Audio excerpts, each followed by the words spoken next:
Қайырлы күн, құрметті көрермендер. Бүгін сіздерге баклажаннан қысқа салат жасап көрсететін боламын. Өте дәмді және тойымды салат. Ешқандай уксуссыз, банкаларыңыз атылып кетпейді, ашып кетпейді бұл салат. Сол себепті осы рецепті аяғына дейін көріңіз. Сіздерге алдағы уақытта барлығын түсіндіретін боламын. Бізге керекті көкөністер қызанақ, бұрыш, баклажан, пияз, сарымсақ және кинза керек болады. Ең алдымен салатымыздың осы қызанағын дайындап алу керек. Сыртқы қожасын ашып тастау үшін осындай қатты қайнап тұрған ыстық суды құямыз. 15 минутқа қалдырамыз. Қызанағымыз дайын болғанша баклажанымызды осындай бөліктерге бөліп 4 бұрышты қылып турап аламыз.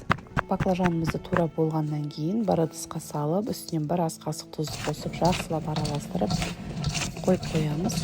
Баклажанымыздың артық суы шығып кету керек. Енді пиязымызды тураймыз. Осындай екіге бөліп, одан тағы да бөліп, осындай ұсақ қылып турап аламыз. Пиязымызды турап болғаннан кейін қызанағымызды турап дайындап аламыз. Қызанағымызды 15 минуттай тұрды, сыртта қожасы жақсы аршылады. Екіге бөлікке бөліп, тағы да 3 бөлікке бөліп, осылай 4 бұрышты турап аламыз. Енді қазанымызға сұйық майымызды құйып, сұйық майымыз қатты қызыған кезде пиязымызды салып қуырамыз. Пиязымызды қып-қызыл болғанша қуырып аламыз. Осы салатта баклажан бар, уксус қосылмайды, ашып кетпей ма деген сұрақтар көп туындайды. Сол себепті сіздерге түсіндіріп өтейін. Бұл салаттың ерекшелігі көкөністерімізді жақсылап тұрып қуыру керек. Сонда сіздердің салаттарыңыз ашымайды да, атылмайды да, жақсы сақталатын болады. Міне, пиязымызды қып-қызыл қылып қуырып алдым. Енді осының үстіне қызанағымызды салып, тағы да 15 минуттай қуырып аламыз. Пиязымыз 15 минут қуырылғаннан кейін, оның үстіне баклажанымызды салып, тағы да 20 минуттай қуырып аламыз. Барлығын жақсылап қуыру керек, сонда салаттарымыз ашымайды, атылмайды, жақсы сақталатын болады. Суы да шықты, суын бөлек алып тастаймыз. Баклажанның суын қоспаймыз салатқа. Жақсылап араластырамыз.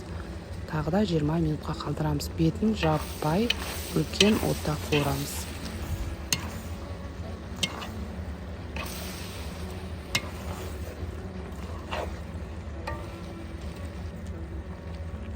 Енді баклажанымыз қуырылғанша бұрышымызды турап дайындап аламыз. Осындай бөліктерге бөліп 4 бұрышты қылып тураймыз.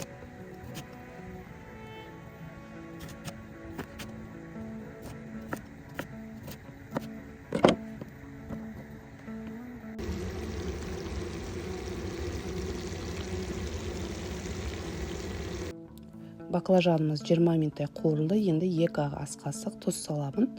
Тұзды өздеріңіз дәмін татып көріңіздер. Егер тұзы аз болса, тағы да тұз қосып жіберіңіздер. Бұл салаттың тұзы аз болғанынан гөрі тұзы өтіңкі болған, сонда дәмдірек болады.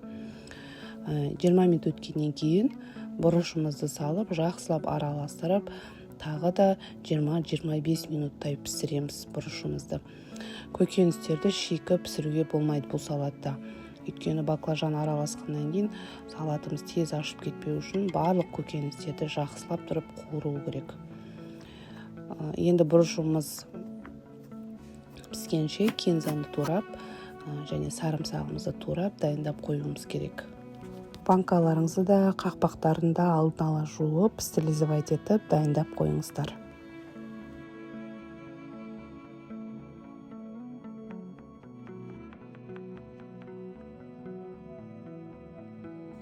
Мен бұрышты 25 минуттай қуырып алдым. Енді 4 ас қасық қант салып, жақсылап араластырамыз. Осы кезде сарымсақ пен кинзамызды салып, тағы да 7 минуттай қуырып аламыз. Барлық мөлшерлерін осы видеоның астына тастап кетемін. Біз бұл салатты кішкене қоюлау қылып жақсы көреміз, сол себепті қызанағын кішкене аздау етіп қостым. Егер сіздер сұйықтау қылып жасаймын десеңіздер, қызанағын кішкене көбейтіп жасасаңыздар да болады.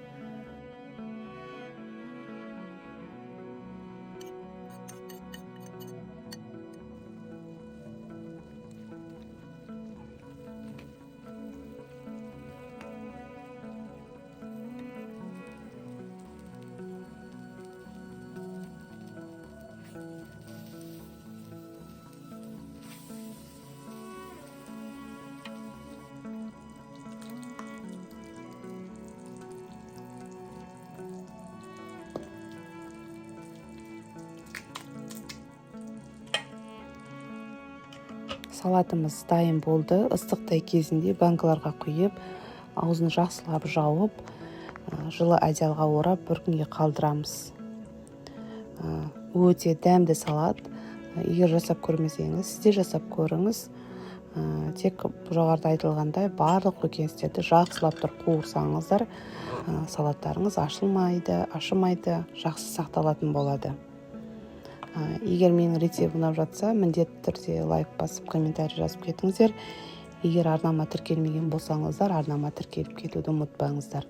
Менімен бірге болғандарыңызға рахмет, сау болыңыздар.